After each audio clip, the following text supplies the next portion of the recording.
رسول اللہ صلی اللہ علیہ وسلم نے فرمایا،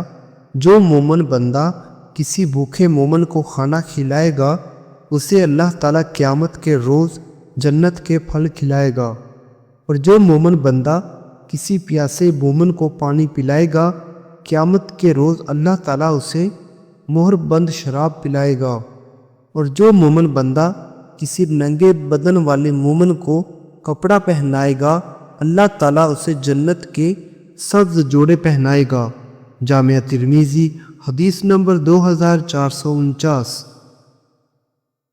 رسول اللہ صلی اللہ علیہ وسلم نے فرمایا، اللہ تعالیٰ سے شرم و حیا کرو جیسا کہ اس سے شرم و حیا کرنے کا حق ہے۔ ہم نے عرض کیا، اللہ کے رسول، ہم اللہ سے شرم و حیا کرتے ہیں اور اس پر اللہ کا شکر ادا کرتے ہیں۔ آپ نے فرمایا، حیا کا یہ حق نہیں جو تم نے سمجھا ہے، اللہ سے شرم و حیا کرنے کا جو حق ہے وہ یہ ہے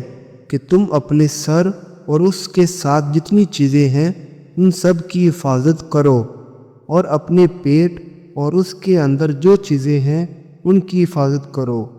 اور موت اور ہڈیوں کے گل سڑ جانے کو یاد کیا کرو، اور جسے آخرت کی چاہت ہو وہ دنیا کی زیب و زینت کو ترک کر دے۔ پس